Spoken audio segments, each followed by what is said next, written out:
Hello जी, मेरा नाम तस्वीर है। इस वीडियो के अंदर मैं रिएक्शन करने वाला हूँ। बहुत तगड़ी सीरीज़ रही। पाकिस्तान वर्सेस न्यूजीलैंड का 5वां मैच था।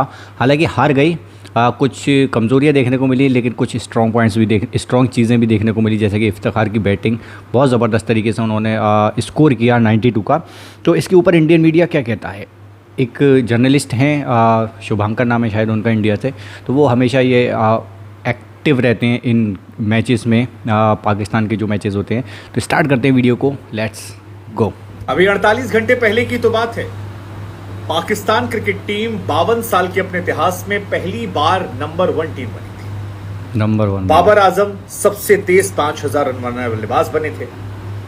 पाकिस्तान में चारों तरफ खुशियां थी कि ऑस्ट्रेलिया और इंडिया दोनों को पिछाड़कर वो नंबर 1 बन गए। उनका कप्तान नंबर 1 है। 100वें मैच में बाबर आजम आ रहे थे। बड़ी उम्मीदें थी कि 100वें मैच में बाबर कुछ करेंगे, पाकिस्तान मैच जीतेगा। लेकिन ये सारी चीजें धराशायी हो गई और पाकिस्तान ने न सिर्फ ये मैच हारा, बल्कि नंबर 1 पोजीशन भी गंवा दी। ओह माय गॉड, सिर्फ नंबर 1 हारने से बल्कि अब पाकिस्तान एक बार फिर से नंबर 3 पर पहुंच गई है। 3 पर पहुंच गई। Oh shit. न्यूजीलैंड ने पाकिस्तान को 47 रनों से हरा दिया है। ये मैच वैसे तो एक तरफा मैच हो गया था, अगर इफ्तिकार की बल्लेबाजी को हटा दिया जाए। आगा सलमान ने भी शानदार बल्लेबाजी की, लेकिन इफ्तिकार के वैसे बारे में कहते भी कि इफ्तिकार जिस मैच में चलते हैं वो मैच बड़ा अनफॉर्चुनेट रहता है। मतलब इफ्तिकार उस हिंदी फिल्म के हीरो की तरह है जिसके साथ सिंपैथीज तो जाती है, लेकिन जीत सामने वाली टीम की तरफ से नहीं आती। याद कीजिए T20 सीरीज में भी ऐसा ही एक मुकाबला हुआ था। इफ्तिकार ने पूरी कोशिश की थी, आखिरी ओवर तक ले गए थे, लेकिन उसके बाद मैच हार गए थे। इसके पहले भी कई मुकाबले ऐसे हुए जहां पर इफ्तिकार ने पूरा जोर लगाया है, सिंपैथी चचा के पास गई है, लेकिन इफ्तिमेनिया से सोशल मीडिया तक रहा मैच सामने। हालांकि इस मैच पर विस्तार से चर्चा करें उसके पहले कुछ बयानों पर चर्चा कर लेते हैं, क्योंकि आज जितना इंटरेस्टिंग मैच पाकिस्तान में कराची में खेल रहा जा रहा था, उससे कहीं ज्यादा इंटरेस्टिंग मैच जो था वो सोशल मीडिया पर चल रहा था। इमाम उल हक आज इस 5वें और अंतिम मैच में शामिल नहीं किए गए थे और इसको लेकर जबरदस्त चर्चाएं चल रही थी। और ये चर्चा की वजह कोई और नहीं बल्कि खुद इमाम थे। दरअसल इमाम उल हक, जो कि बाबर आजम के चड्डी बड्डी फ्रेंड माने आते हैं, बेस्ट फ्रेंड फॉरएवर वाले टाइप के हैं, आज उन्होंने एक ट्वीट किया और कहा कि किसी भी इंसान पे जरूर सारा भरोसा नहीं करना चाहिए। याद रखिए, अल्लाह देख रहा है। क्या मतलब? और उन्होंने जो ये ट्वीट किया, ये ट्वीट आज पूरे दिन चर्चा के केंद्र में रहा। आलम ये था कि पोस्ट मैच जब प्रेस कॉन्फ्रेंस हो रही थी तो उसमें एक पत्रकार ने बाबर आजम को इमाम कहकर पुकारा। बाबर ने कहा बाबर, फिर कहा भी गया कि बाबर की तरफ से कि आज सभी के दिमाग में इमाम उल हक चल रहा है। इमाम उल हक चर्चा इसमें लिए भी है क्योंकि इमाम तीसरे मैच में मैन ऑफ द मैच बनते हैं। उसके बाद एक स्टेटमेंट देते हैं जब उन सवाल पूछा था क्या इफ्तिकार को या बाकी लोगों को शामिल किया जाएगा, और कहते हैं कि इस टीम में एक्सपेरिमेंट करने की जगह नहीं बची। इफ्तिकार अहमद के सवाल पर था। और उसके बाद चौथे मैच में वो गायब हो जाते हैं। इफ्तिकार आते हैं, अच्छी बल्लेबाजी करते हैं और 5वें मैच में तो इफ्तिकार दिल भी जीत के चले। अब सही गलत का पता नहीं, लेकिन जितनी जानकारियां पाकिस्तान के सोर्सेस और पाकिस्तान के रिपोर्टर्स के जरिए निकल कर आ रही है उसके मुताबिक इमाम उल हक को आज ड्रॉप किया गया था। चौथे वनडे मैच में वो ड्रॉप नहीं हुए थे, वो चोटिल थे, हैमस्ट्रिंग की शायद प्रॉब्लम थी, और 5वें मैच में वो ड्रॉप किए गए थे। ये एक कहानी निकल कर आ रही है। खबर जो आ रही है इंटरनल वो ये कि शायद चौथे मैच में फकर जमान ने कहा था कि वो ड्रॉप होना चाहते हैं, रोटेशन पॉलिसी के तहत वो ड्रॉप हो रहे थे, लेकिन लास्ट मोमेंट पे इमाम ने कहा कि वो उनको इशू है हैमस्ट्रिंग की और वो बाहर बैठ रहे हैं, जो पाकिस्तानी कहानी आ रही है। और उसके बाद शान मसूद को ऊपर खिलाया गया। शान मसूद ने उस मैच में अच्छी बल्लेबाजी की थी। अनफॉर्चुनेट थे कि वो उस मैच में आउट हो गए थे, लेकिन 5वें मैच के पहले इमाम ने कहा कि मैं फिट हूँ। अब फकर को हट्टा नहीं था, शान मसूद ने अच्छा खेला था तो उन्हें एक मैच में और मौका देना था और इस वजह से इमाम को बाहर बिठाया गया, विच इज़ क्वाइट अनफॉर्चुनेट इमाम के हिसाब से, क्योंकि इमाम अच्छी बल्लेबाजी कर रहे थे। और क्योंकि इमाम उल हक ने इससे पहले एक बोल्ड स्टेटमेंट दिया था, तो उस बोल्ड स्टेटमेंट के चलते इमाम को इस खबर से जोड़ा जाने लगा। वो प्रेस कॉन्फ्रेंस, क्योंकि पाकिस्तान में मुझे लग रहा है कि मैच से कहीं ज़्यादा इंटरेस्टिंग प्रेस कॉन्फ्रेंस हो जा रही है, तो वो एक बड़ा फैक्टर रही और इसको लेकर चर्चाएं हुई। हालांकि बाबर आजम ने कोशिश की समझाने की कि पाकिस्तान टीम में सब कुछ ऑल इज वेल है, लड़ाई नहीं लड़ रहे खिलाड़ी, जो बातें करते हैं वो इंटरनली करते हैं। लेकिन प्रेस कॉन्फ्रेंस से फिर पूछ लिया गया कि भाई दूसरे मैच में तो रिजवान ने भी कह दिया था, आप कह रहे हैं कि इंटरनली बात होती है। तो बाबर ने कहा यार रिजवान ने इजहार किया था, इजहार करना थोड़ी ना गलत होता, लेकिन सवाल फिर अंदर बात करना क्या होता है। कई बार ऐसा लगता है पाकिस्तान टीम में सब कुछ ऑल इज वेल नहीं है। बाबर आजम के पास बहुत सारी चीज़ें नहीं है। आज भी प्रेस कॉन्फ्रेंस में किसी ने कहा कि आप वर्ल्ड कप तक के लिए कैप्टन बन गए हैं। बाबर ने कहा मुझे नहीं पता। मतलब हर सीरीज को लेकर आज श्योरिटी नहीं है कप्तान को, ये अपने आप में बड़ा सवाल है। हालांकि बाबर की परफॉर्मेंस इतनी तगड़ी कि बाबर को हटाया नहीं जा सकता है और हटा नहीं ये भी बात निकल कर आती है। अदरवाइज मुझे लगता है कि बाबर को सैक करने के पीछे वहां लोग बैठे कोशिशें हैं कि 2 सीरीज गंदी खेलो तो मैं सैक कर देंगे। रिजवान का स्टेटमेंट जो था वो कंट्रोवर्शियल रहा। एक सवाल इमाद वसीम को लेकर भी आया, क्या इमाद वसीम को खिलाना चाहिए था? तो कहा गया कि इमाद को इसलिए नहीं खिलाया गया क्योंकि ऑलरेडी टीम में नवाज के जाने के बाद 2 खिलाड़ी जो स्पिनर ऑलराउंडर थे वो बैठे हुए थे, तो उनको मौका देना था। इमाद को 2 मैच के लिए क्या लाते, उतने मौके उनको भी नहीं मिलते।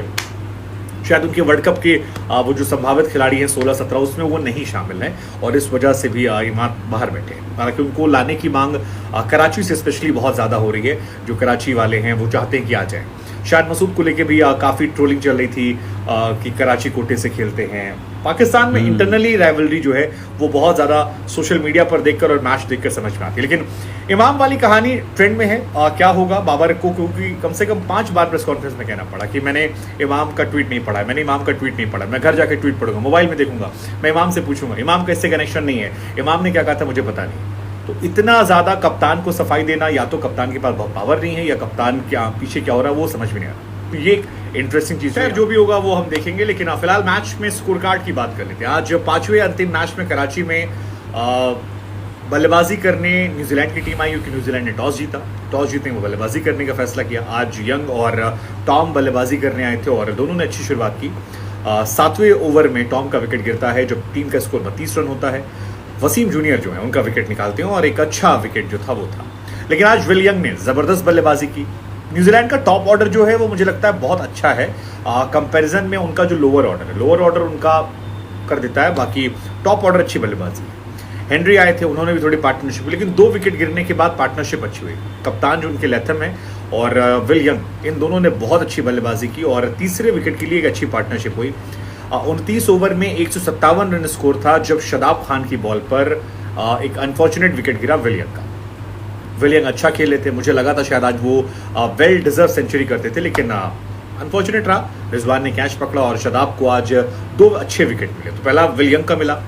इसके बाद लेथम जो है वो अच्छी बल्लेबाजी की, उन्होंने अपना शतक पूरा किया और शतक पूरा करने के बाद जब वो तो लग रहा था कि थोड़ा तेज खेलेंगे तब उनका विकेट गिर जाता है। उसामा मीर उनका विकेट लेते हैं। अंपायर तो नॉट आउट देता है लेकिन बाबर रिव्यू लेते हैं। और मुझे लगता है यार कि पुराने ज़माने में जो टीम हुआ करती थी कितना टफ होता होगा, कितने सारे मैचेस ऐसे होंगे जिनका रुख पलट सकता था अगर सही फैसले हो गए। तो वो रिव्यू जो था ये वाला लेथम का, वो बहुत करेक्शन करना, जो रिव्यू लिया गया था दरअसल वो चैपमैन का लिया गया था। हाँ, चैपमैन का रिव्यू था। चैपमैन 43 रन बनाकर खेले थे 33 बॉल में। शदाब खान की बॉल थी और बेहतरीन कैच पीछे रिजवान ने पकड़ा, उसको रिव्यू लिया गया था। लेथम का रिव्यू नहीं गया था, कप्तान का रिव्यू नहीं था। ये करेक्शन करना था मुझे।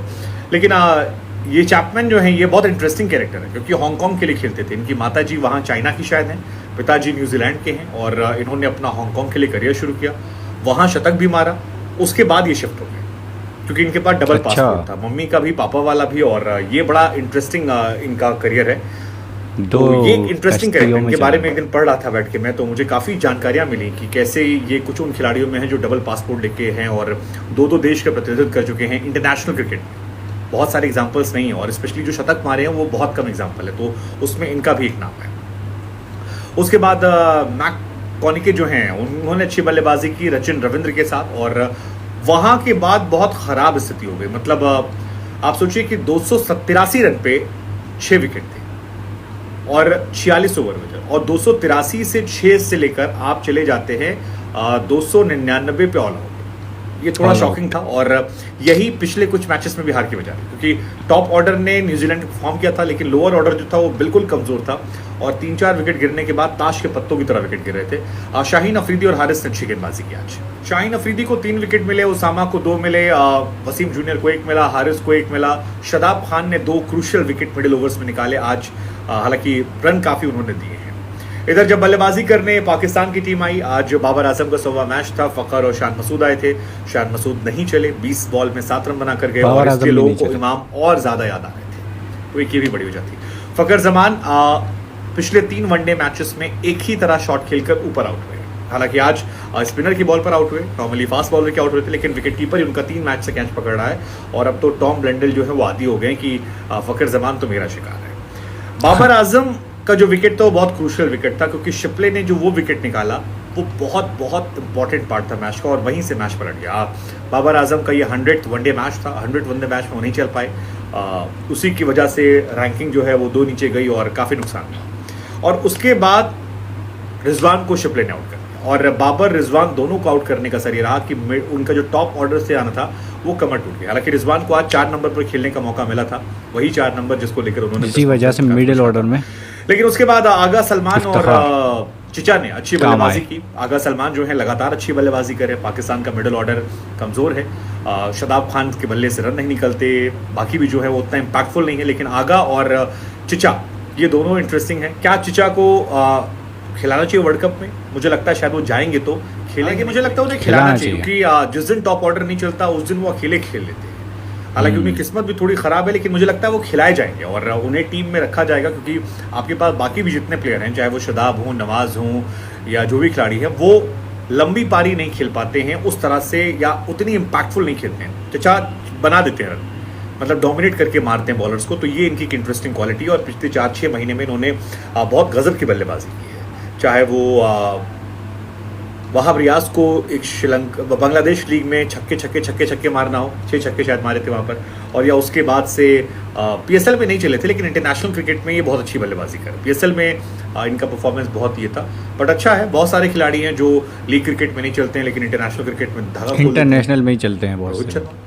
IPL में उतना इम्पैक्टफुल नहीं होते, लेकिन इंडियन क्रिकेट टीम में खेलते हैं, अच्छा खेलते हैं, वर्ल्ड कप में तो धागा खोल देते हैं। तो ये एक कहानी रही। इफ्तिकार एक तरफ से रहे, शदाब 14 पे 14 बना के आउट हुए, उसामा मीर आउट हुए और उसके बाद शाहीन अफरीदी दूसरी बॉल पर आउट हुए, वसीम जूनियर आउट हुए और आखिरी जो रन आउट था वो इसलिए था क्योंकि 2 रन लेने थे, नहीं ले पाए, स्ट्राइक बचानी थी, 9 विकेट गिर गया था और ये मैच न्यूजीलैंड जीत गया। इससे आप कंसोलेशन प्राइज कह सकते हैं, लेकिन पाकिस्तान 4 मैच जीतने के बावजूद जो रैंकिंग खोदी उन्होंने, मुझे लगता है उसका उन्हें अफसोस होगा। उन्हें लग रहा होगा कि शायद यार वो नंबर 1 रैंक पे हम खत्म करते तो उनके लिए अच्छी फील होती। बाबर के 100वां मैच ऐतिहासिक होता, लेकिन कोई बात नहीं, क्रिकेट लंबी कहानी है। 4-1 से जीतने के लिए पाकिस्तान को कॉन्ग्रेचुलेशन सबसे पहले कि वो सीरीज़ जीत गए। लेकिन हाँ, ज़्यादातर चांस ये रहते हैं कि अगर आप 5 मैचेस की सीरीज़ खेल रहे हैं तो क्लीन स्वीप मारते हैं। 3 मैचेस में मारना आसान होता है, 3 मैचेस की होती तो मार चुके थे कब के, तीनों लगातार जीत कर ट्रॉफी उठा ली थी। लेकिन हाँ, 5 मैच में थोड़ा कहीं ना कहीं 4 मैच जीतना, लगातार वही हार्ड वर्क करते रहना तो कहीं ना कहीं रास्ते से हट जाते हैं। खैर जो भी है, आज मिडिल ऑर्डर ने काम कर दिखाया इस मैच के अंदर, तो यहाँ पर तारीफ़ करनी पड़ेगी आगा अली और सलमान आगा। तो चाहे वो चचा हो चाहे वो आगा हो, मिडिल ऑर्डर में ज़रूरत थी।